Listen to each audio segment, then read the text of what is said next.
قد عنت قوما إذا جلسوا عند الولادة بصف عذاب مختتلي يا ربي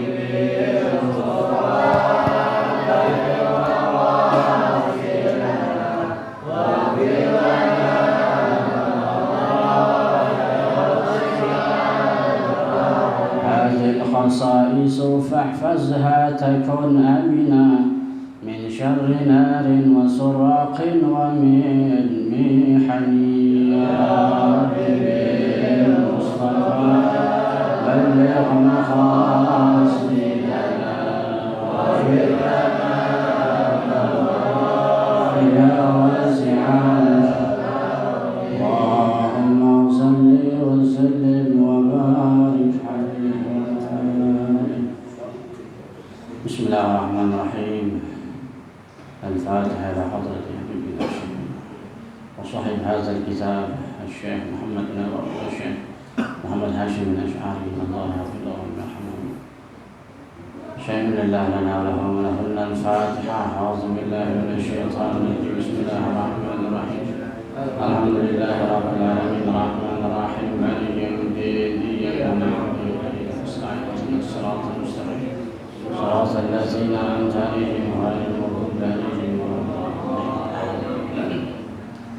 الحمد لله والشكر لله والصلاة والسلام على رسول الله محمد بن عبد الله وآله وصحبه ومن والاه.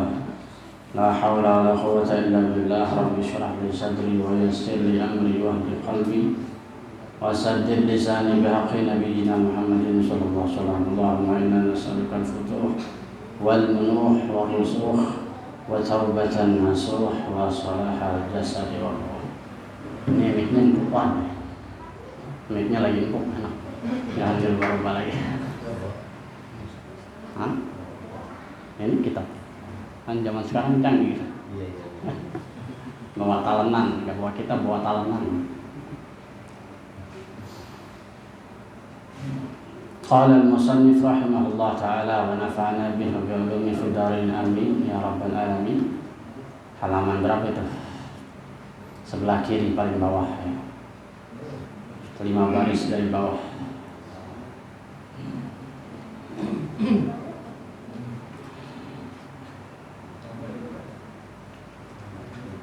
Halaman berapa? Nggak kejepret tadi halaman. Halaman 19. Nah, halaman 19. Sebelah kiri paling bawah 5 baris dari bawah. Wa qala ba'du salafi khairul mawahibi al-aqlu wa syarrul masahibi al-jahli. Halaman 19 sebelah kiri 5 baris dari bawah. Wa qala ba'du salafi wa qala dan berkata ba'du salafi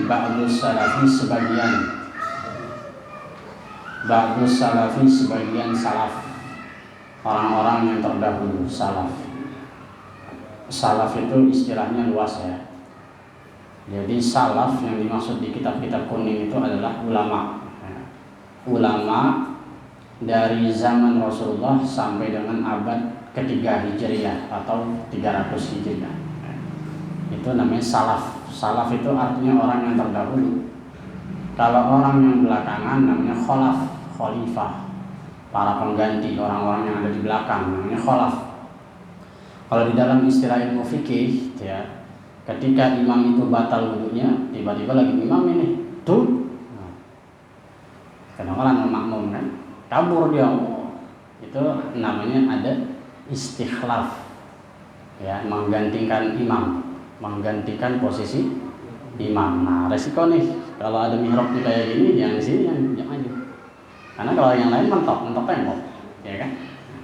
Makanya dianjurkan apabila ada mihrab nih, tempat sholat kayak gini, dianjurkan yang di belakang imam orang yang sama alimnya sama imam, yang sama bisanya. Bukan berarti harus orang alim, bukan. Kalau imamnya Fatihahnya bagus, maka yang di belakang imam juga yang kira-kira bisa gantiin Fatihah. Kalau imamnya batuk nggak berhenti, kan ada tuh orang yang batuk gatal, nggak bisa lanjut tuh. Itu kalau dia diam ngekel nggak berhenti gatal, dia diam itu kan batal. Fatihahnya batal. maka lebih baik tuh dia mundur atau minggir sini. Nah, terus maju yang di belakang tuh. Itu caranya. Nah, terus ini kosong, ini imam yang asli minggir, berarti nyamping maksudnya. Maka yang di belakang maju, lebih maju sedikit dari imam. Jadi imam jadi makmum kedua. Nah, ini yang di sini mundur maju lagi terus isi. Lagi sholat diperbolehkan bergerak ketika hal-hal tertentu. Yang penting cara bergeraknya tahu pelan-pelan. Ambil langkah paling gede gini nih, langkah kita paling gede, nah, diam. Atau 2 kali, 1, 2, jangan jalan begini terbatal. Selama gerakannya nggak berturut-turut, maka nggak batal. Misalkan 5 saf kosong ke depan, kita gerak pelan-pelan 1, hitungnya 1 itu.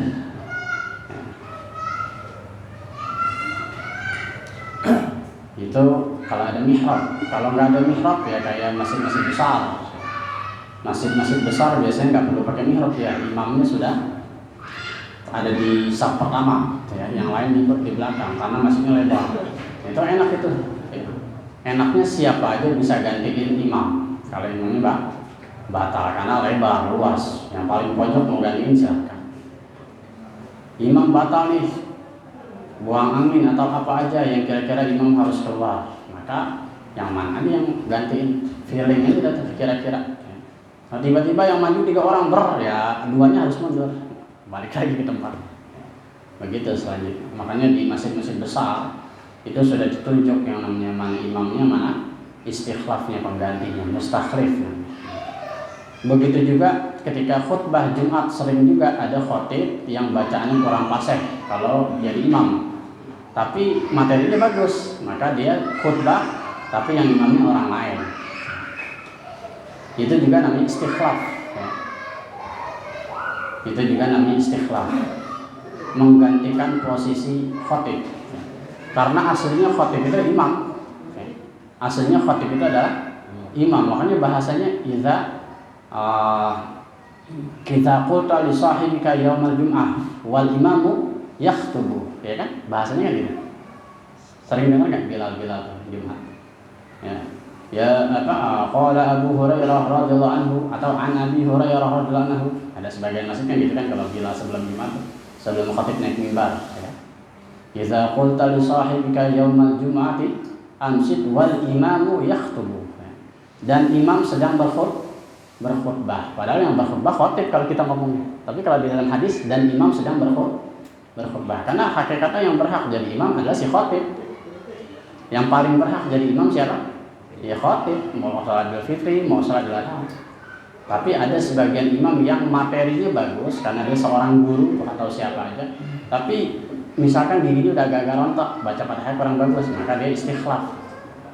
Mengganti. Yang gantiin itu harus yang dengar rukun khutbah.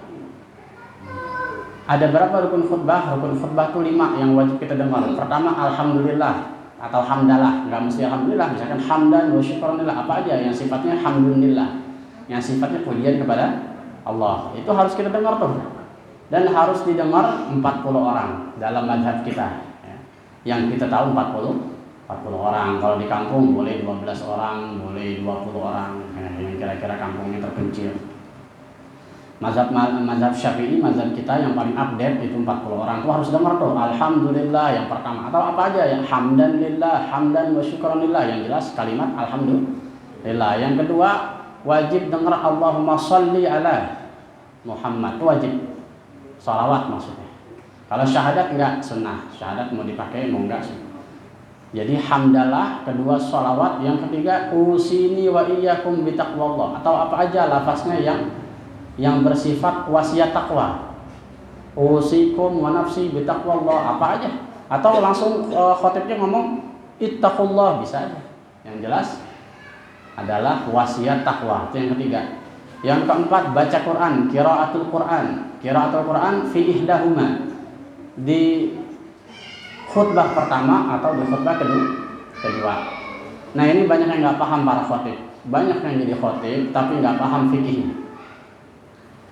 Orang menyamakan baca Quran sama baca isi khutbah. Banyak banget yang nggak sadar. Dia nggak bisa membedakan atau tidak membedakan. Bukan nggak bisa, dia sebenarnya bisa. Dia tidak membedakan mana bacaan Quran yang rukun khutbah, mana bacaan Quran yang isi khutbah. Kalau baca Quran rukun khutbah, ini perhatiin nih, kalau satu waktu kita jadi khotib, kalau bacaan Quran yang rukun khutbah, maka dia kena hukum tajwid. Dia harus berhenti pada wakofnya, tajwidnya harus benar karena dia sebagaimana baca Quran. Jangan diputus-putus. Ya ayyuhalladzina amanu kutiba alaikumussyiyam. Kama enggak boleh. Seperti baca Quran. A'udzubillahi minasyaitonirrajim. Bismillahirrahmanirrahim. Ya ayyuhalladzina amanu kutiba alaikumussyiyam kama kutiba alal ladzina min qablikum la'allakum tattaqun. Itu harus tuntas sebagaimana baca Quran. Karena itu rukun qiraatul Quran. Nah, kalau kita di tengah-tengah lagi khutbah, sebagaimana firman Allah Subhanahu wa taala di dalam surat ini. Ya ayyuhalladzina amanu idza qulta. Itu boleh diputus-putus karena isi khutbah. Itu juga kalau bisa jangan diputus karena itu bahasa Arab. Banyak yang enggak paham tuh, ya, banyak diputus. Karena syaratnya harus qiraatul Quran fi ihdahuma. Kalau enggak di khutbah pertama, di khutbah kedua. Yang kelima terakhir itu Allahumma ighfir lil muslimin atau lil mu'minin, walaupun sama tuh, muslimin atau mukminin sama. Itu khusus di khutbah terakhir. Kalau Quran bisa di awal, bisa di akhir, atau kebanyakan orang-orang yang baca Quran di awal di akhir baca juga. Tapi kalau alhamdulillah Allahumma sholli ala Muhammad sama usini wa iyyakum taqwallah tuh wajib di dua-duanya. Khutbah pertama harus ada, khutbah kedua harus ada. Begitu juga kita nih malam Jumat yasinan. Orang banyak nggak membedakan mana wirid, mana baca Quran. Sekarang tanya ke diri kita. Kita kalau malam Jumat yasinan atau malam apa aja atau lagi tahlilan, ketika kita baca yasin niatnya baca Quran atau baca wirid? Itu hukumnya berbeda. Kalau kita baca wirid, maka putus bacaan atau melanjutin bacaan dari orang atau nggak pakai tajwid sah-sah aja. Yasin wal Qur'anil hakim innaka laminal mursalin ala siratal mustaqim. Kan enggak pakai wasal, enggak kena hukum wasal.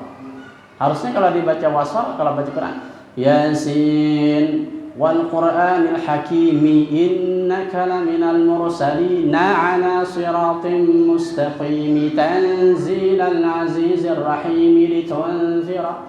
Kalau dia mau nyambung, maka hukum tajwidnya harus dapat. Kalau dia wasal, maka harokatnya harus dibaca. Kalau dia kotok, kalau diputus, maka ya waqaf. Yasin wal Qur'anil hakim innaka laminal mursalin, itu harus satu napas. Kalau dia mau nyambung napas, dia nggak mau putus napas, maka harokat harus dibaca. Kalau dia niat baca Quran, maka jangan rugi kita kalau baca Yasin. Kalau kita niat baca Quran, jangan sampai nggak dapat pahala baca Quran. Yang kata Nabi, satu huruf bisa sampai 10 kebaikan, dari 10 bisa sampai 100 lipatannya kalau bacanya pakai tajwid. Nah sekarang kita kalau mau aman ya, kita niat malam Jumat itu ya niatnya baca wirid dah. Karena kalau baca wirid nggak kena tajwid. Kayak orang baca qul huwallahu ahad gampang. Habis sholat maghrib biasa di masjid-masjid orang-orang kita tuh baca qul huwa apa segala macam. Kadang-kadang kita baca qul huwallahu ahad, Allahus samad, lam yalid walam yulad, lam yakul lahu kufuwan ahad. Boleh enggak? Boleh kalau dia enggak niat baca Quran. Tapi kalau dia niat baca Quran harus dibaca itu tajwidnya. Qul huwallahu ahadunillahus samad. Ya. Qul huwallahu ahadunillahus samad, lam yalid walam yulad walam yakul lahu kufuwan ahad. Harus dibaca. Wasalnya itu hukum wasal. Ya. Kita rata-rata teori udah tahu, cuma prakteknya. Makanya kalau yang paham itu membedakan mana wirid, mana baca Quran. Kalau dia lagi ngimamin maghrib, maka nggak boleh dia Bismillahirrahmanirrahim qul huwallahu ahad Allahus samad. Nggak boleh itu. Karena napasnya masih nyambung tapi tajwidnya nggak dibaca. Bismillahirrahmanirrahim qul huwallahu ahad Allahus samad. Harus kepala kubra. Lam yalid wa lam yulad wa lam yakul lahu kufuwan ahad. Bismillahirrahmanirrahim qul. Misalkan lagi tarawih yang 3 tuh yang witir, harus dibaca itu tajwidnya. Ya, karena beda hukum wirid sama hukum baca Quran. Kalau baca Quran dia harus pakai tajwid. Ya. Itu ada di dalam kitab Muqaddimah Al-Jazariyah, kitab khusus ahli-ahli tajwid. Ya. wal akhdhu bit tajwid hatmun lazimun man lam yusahhih al-Qur'an athimun li'annahu bihi al-ilahu anzala wa hakadha minhu ilaina wasala. Kalau yang namanya baca Quran wajib pakai tajwid. Siapa yang tidak pakai tajwid maka dia berdosa. Kenapa? Li'annahu bihi al-ilahu anzala wa hakadha minhu ilaina wasala. Karena Al-Qur'an itu turun udah pakai tajwid. Dan sebagaimana riwayat itu sampai ke kita, ya gitu yang kita ajarin dan itu yang kita dengar. Ya. Apa gunanya kita tahu idgham izhar ya buat dipakai. Itu di dalam satu qiraat Hafs, ada lagi qiraat Warashi, wadduha wal laili idza saja. Qiraat Hamzah. Ada lagi qiraat Warashi, wadduha wal laili idza saja ma wadda'aka rabbuka wa ma qala wa la akhiratu khairun laka min al-ula wa la sawfa yu'tika rabbuka fatarda. Kalau artinya orang kudu begitu. Itu qiraatnya orang Maroko. Kalau di YouTube ada namanya Syekh Hisham Harraz. Syekh Hisham Harraz, imam besar Masjid Maroko. Ada lagi qiraat Hamzah ya. Wan najmi idza hawa ma dhalla sahibukum wa ma ghawa wa ma yanfikhu 'anil hawa in huwa illa wahyun yuha. 'Allamahu shadidul quwa dzu mirratin fastawi wa huwa bil ufuqil a'la. Setiap ada hamzah sebelumnya sukun maka dia disaktah, diberhentiin.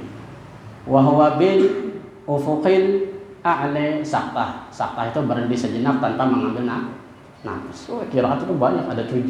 Itu yang masyhur, belum lagi qiraat asyra, qiraat 10. Itu pelajaran yang paling saya suka Al-Quran itu.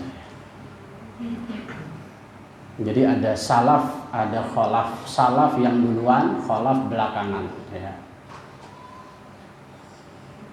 Jadi salaf adalah orang pada zaman Nabi sampai dengan 300. Di bawahnya namanya kholaf, termasuk Imam Ghazali, termasuk Izzuddin bin Abdul Salam, orang-orang tahun 500, 600 itu udah ulama mutaakhirin. Ulama modern datang itu dah ya. Makanya nggak bisa dengan membabi buta mengatakan kami mengikuti salaf dengan kemudian tidak memakai pendapat-pendapat ulama-ulama seperti Syafi'i, Hanafi, Hambali. Itu harus dipakai karena mereka salaf.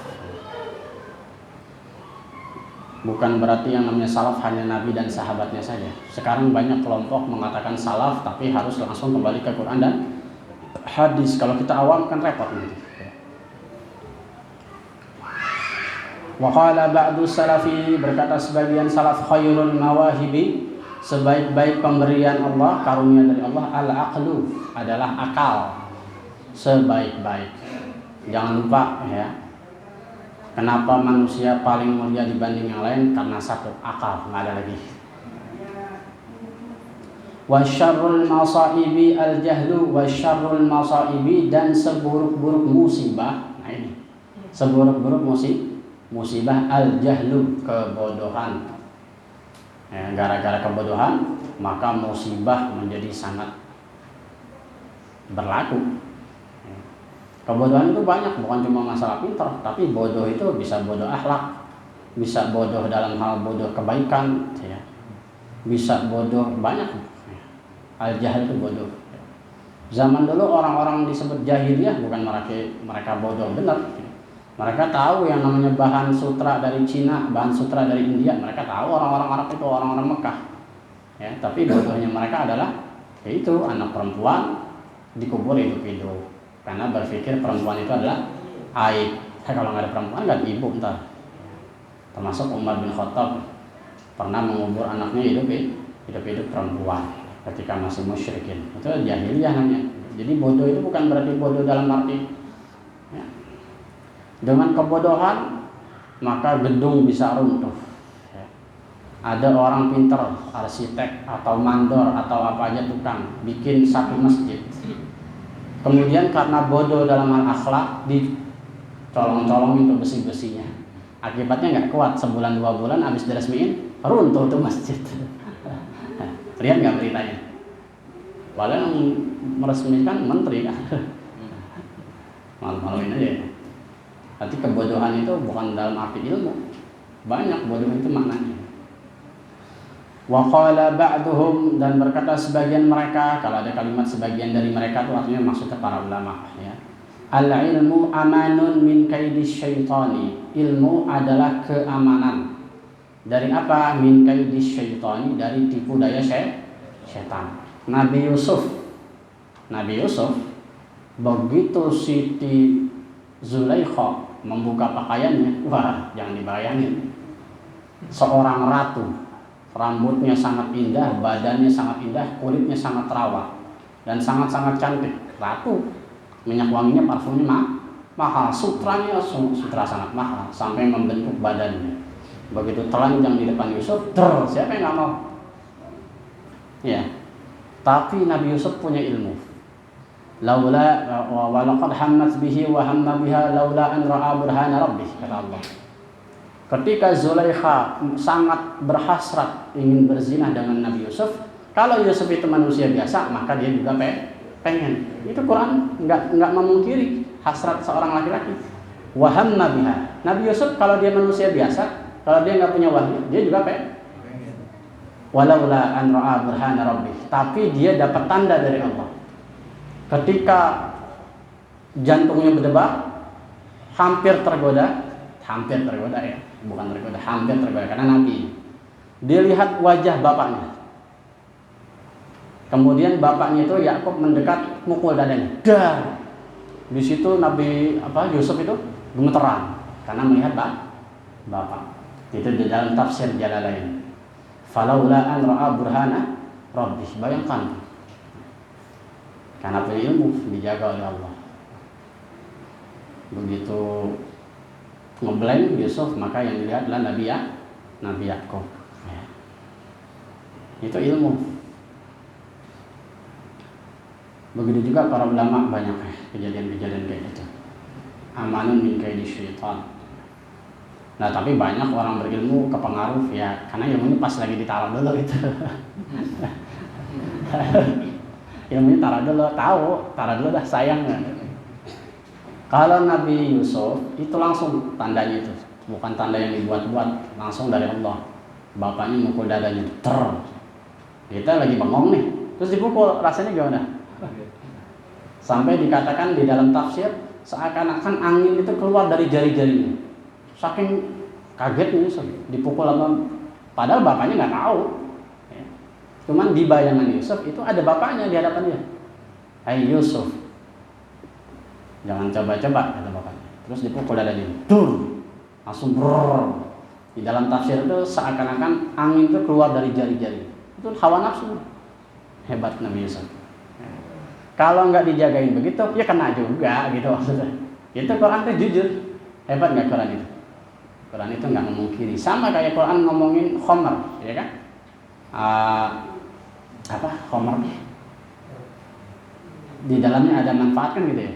Wa manafi'u linnas fihi itsmun kabirun wa manafi'u linnas. Di dalam khamar ada dosa yang sangat besar, tapi ada juga manfaatnya.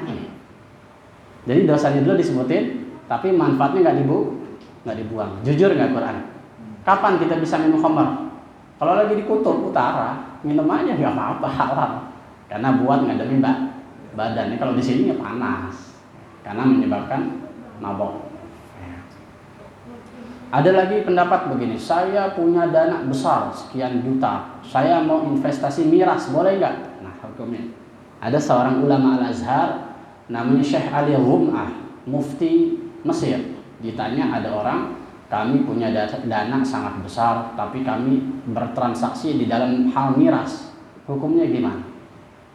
Nah, hukumnya gimana? Halal apa haram? Haram kan? Ya, tapi kita makan duitnya itu BLT dari pemerintah. Ketika kata Syekh Ali Rum'ah, kamu jual itu miras, investasi itu miras di Amerika, yang mana itu resmi, maka duit yang kamu makan halal. Jadi kalau kita mau transaksi miras, sono di Amerika, taruh dana di sana, investasi, dia bikin dadar, dia bikin riba, dia bikin apa, itu kita makan halal. Kalau tempatnya di tempat yang udah legal, itu ilmu. Ya. Jadi jangan berpikir bahwa orang yang transaksinya halal haram terus kita dizakatin sama dia jadi kotor, enggak. Itu udah steril ketika turun nama kita. Itu kehebatan kita.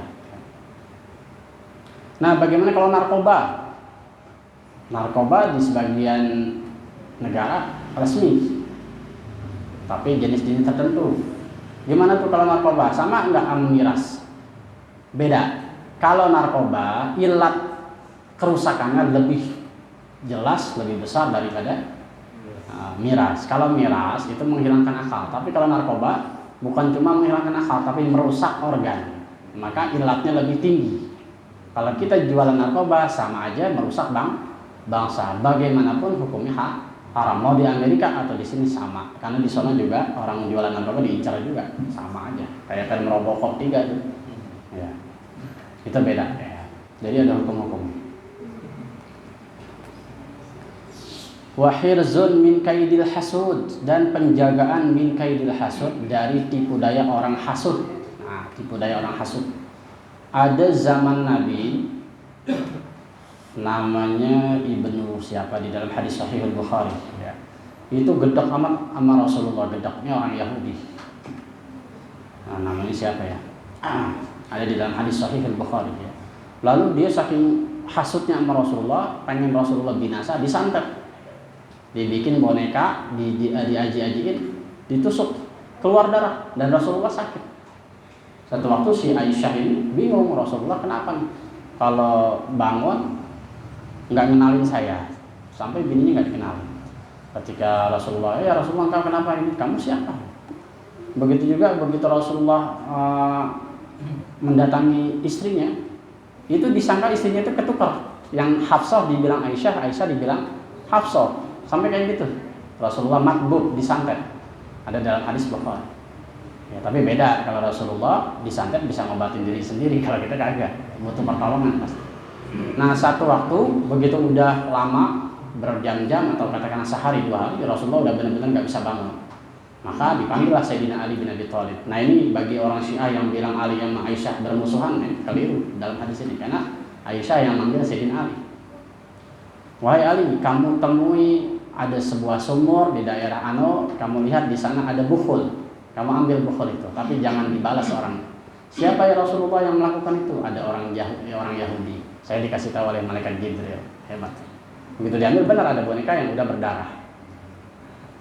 Itu hasud. Dengan Rasulullah memiliki ilmu atau wahyu, maka beliau terjaga dari hasud. Ya, begitu juga ada ibu-ibu yang kadang-kadang suka wiridnya tajam lah pokoknya. Harus kalau doa itu mustajab. Itu biasanya matanya itu pedas. Kalau ada anak bayi itu jangan dikasih mandang dia tuh, yang model begitu, yang wiridnya tajam, yang rajin duduk. Banyak ibu-ibu kayak gitu kan. Itu namanya penyakit ain. Itu bisa belingsatan tuh bayi. Yang bisa nyembuhin cuma dia itu, orangnya itu yang mandang. Dan itu dimandikannya pakai wudunya si ibu itu. Itu hasud. Orang-orang yang model begitu, yang wiridnya rajin, itu biasanya mulutnya pedas. Artinya kalau bahasa Jawa, sabdo pandito ratu. Kalau ngomong itu lidah, si pahit lidah. Itu penting. Wa dalilul aqli, dan dalil akal, petunjuk daripada akal. Akal doang nggak pakai ilmu ya kesasar juga, pakai logika doang, nggak pakai ilmu. Ya. Wa ansyada fi ma'nahu ma ahsanal akla wal mahmudu man aqala. Ma ahsanal akla, betapa indahnya akal, betapa luar biasanya akal. Wal mahmudu man aqala, dan terpujilah orang yang berakal, mahmud. Wa aqbahal jahla, dan betapa buruknya kebodohan. Wal mazmumu man jahula, dan tercelalah orang yang jahil, bodoh. Falaisa yasluhu nutqul mar'i fi jadalin, wal jahlu yufsiduhu yauman iza sujina. Walaisa yasluhu nutqul mar'i fi jadalin. orang yang berdebat nggak pakai ilmu, kata-katanya nggak beraturan, gitu maksudnya. Falaisa yasluhu, tidak akan benar. Nutqul mar'i, ucapan seseorang, fi jadalin, di dalam jadal, berdebat, berargumentasi, kalau nggak pakai ilmu. Wal jahdu yufsiduhu yauman idza su'ila, dan kebodohan itu telah merusak dia satu waktu, satu hari, idza su'ila, apabila dia ditanya. Begini kali, bisa jadi begini, bisa jadi. Kata Nabi, man afta bi ghairi ilmin la'anathu malaikatus sama wal ard. Barang siapa yang ditanya kemudian menjawab tidak menggunakan ilmu, maka dilaknat malaikat langit dan bumi. Wah, bahaya benar. Banyak sekali di YouTube kasusnya yang bukan kapasitasnya ngomong di luar kapasitas. Nggak tahu rujukannya apa, bicara soal ruh, seakan-akan dia udah ahli dalam ilmu ruh. Seakan-akan dia ahli dalam ilmu santet, seakan-akan dia ahli dalam ilmu tibun nabawi, pengobatan. Banyak banget.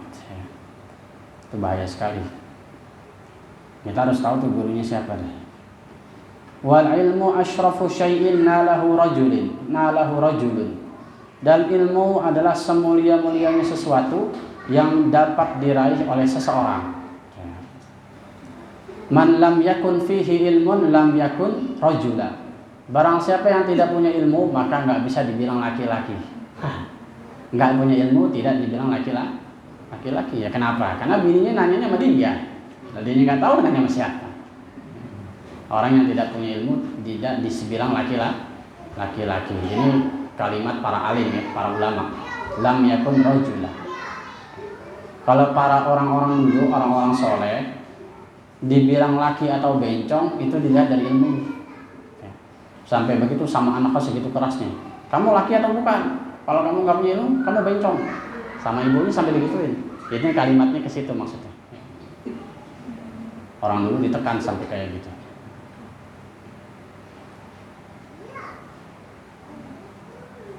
Sampai ada, kita tahu Maulid Simtudurar ya. Ashrafi badrin fil kauni ashraq. Itu yang punya namanya Habib Ali. Ketika kecil Habib Ali girang, sumringah wajahnya, ngaku, wahai ibunda, saya semalam mimpi ketemu kakek kita. Siapa? Rasulullah. Kata ibunya, itu belum laki-laki, kamu baru bilang laki-laki. Kalau disebut laki-laki kalau ketemu pamanmu atau kakekmu ya qazatan, secara sadar. Sedih dia, bingung gimana caranya. Satu waktu ketika dia lagi wudhu, ada tiang terbelah, keluar sosok dari situ, mencuri bajunya, baju kokonya. Dia pakai kaos wudhu, pas ini cari kaos saya mana, baju saya mana, sama sorban. Akhirnya keluar cahaya dari tiang itu.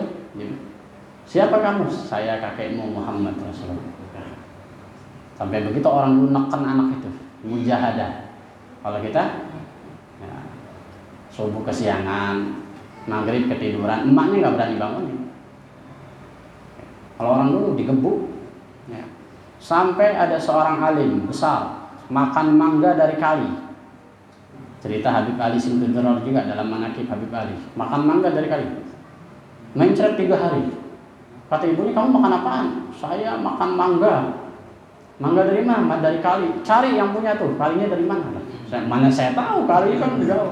Pokoknya kamu ikutin alur kali sampai ketemu pohon mangga. Pas ketemu pohon mangga ditanya gini. Mangganya kayak gimana gini. Yang punya siapa? Halal nggak? Halal, baik.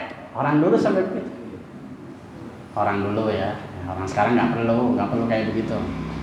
Tapi paling tidak, ma la yudraku kulluh, la yutraku aqalluhu. Kalau kita nggak bisa ngikutin orang-orang baik secara keseluruhan, yang gampang-gampang kita ikutin. Jangan susah-susah, yang gampang-gampang. Itu kan akhlak itu. Makanya kalau kita asupan anak, kita perhatiin, kitanya cari rezekinya gimana, itu penting. Ta'allam al-ilma wa'mal ya akhi bihi. Belajarlah ilmu dan amalkanlah wahai saudaraku.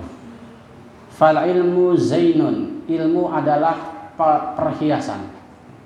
Liman bil ilmi qad amila, bagi orang yang berilmu dan mengamalkan ilmu. Kalau ilmunya diamalin itu perhiasan. Wa an Mu'adz bin Jabal, dari Mu'adz bin Jabal. Mu'adz bin Jabal adalah sahabat Rasulullah, sangat dekat dengan Rasulullah, dan dihadiahi satu hadis. Irhamu man fil ardi yarhamu man fis sama. Itu hadis khusus buat Mu'adz bin Jabal. Wahai Mu'adz bin Jabal, irhamu man fil ardi yarhamkum man fis sama. Kamu harus berkasih sayang sama orang yang ada di bumi, maka kamu akan dikasih sayangi sama makhluk yang ada di langit. Irhamu man fil ardi, rahmatilah orang yang di bumi. Nabi nggak ngucapin rahmatilah orang muslim, enggak. Rahmatilah yang ada di bumi, siapa aja dan apa aja, binatang atau apa aja. Bahkan orang dulu ketika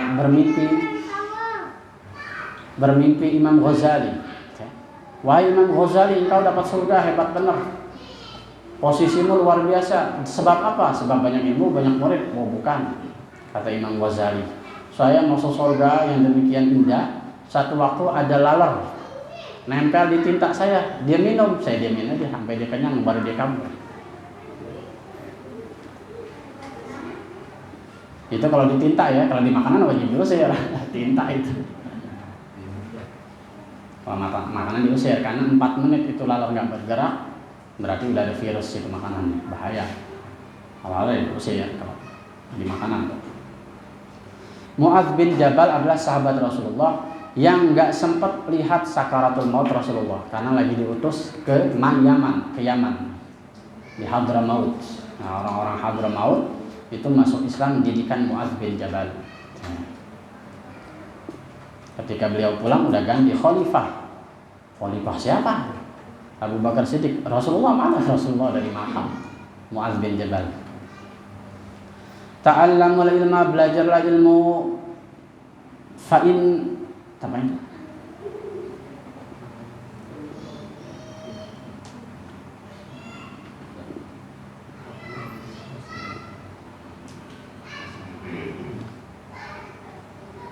La an ta'allamuhu hasnatun. Ya. Anna ya, bi anna ya. Ta'allamahu hasanatun. Belajar ilmu adalah kebaikan.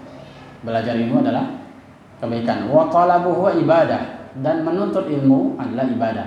Beda tuh, belajar sama menuntut beda. Kalau belajar dengerin, nyatet. Kalau nuntut nyari guru. Ini udah selesai, nyari guru di mana buat lanjut tolak. Wa muzakaratuhu tasbih. Muzakarah ilmu, ngulang-ngulang ilmu adalah tasbih. Kita banyak kejebak nih.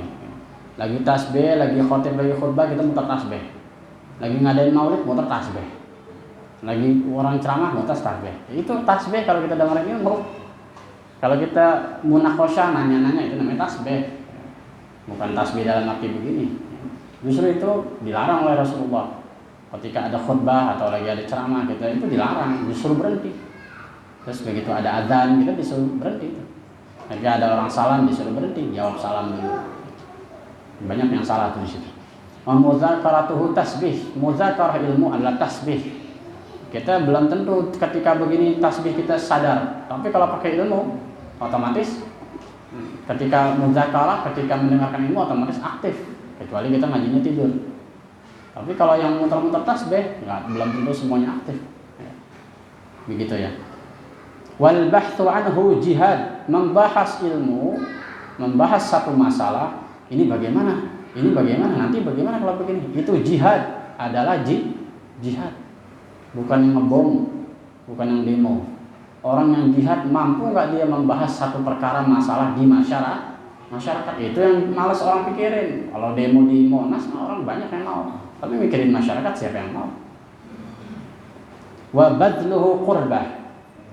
Badluhu, mengerahkan kemampuan di dalam berilmu adalah qurbah, korban.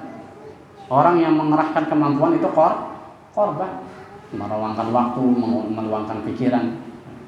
Wa ta'limuhu liman la ya'lamuhu shadaqah. Mengajarkan kepada yang tidak tahu adalah sedekah. Nah, itu kalau kita belajar niatin sambil mengajar. Wallahu a'lam bishawab. Nanya. To the point.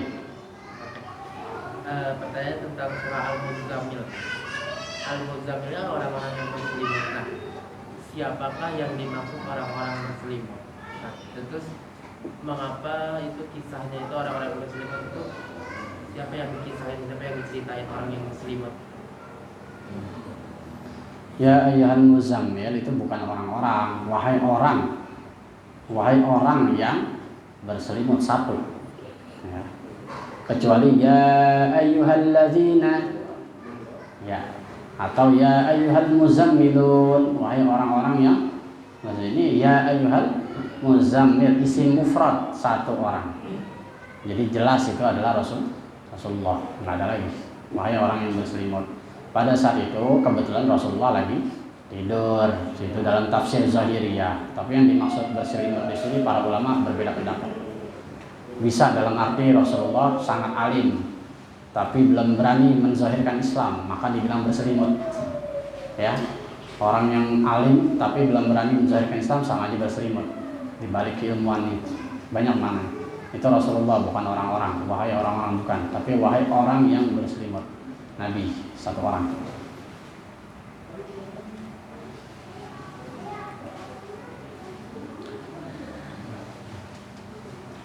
Wallahu a'lam bishawab. Al-Fatihah. Bismillahirrahmanirrahim.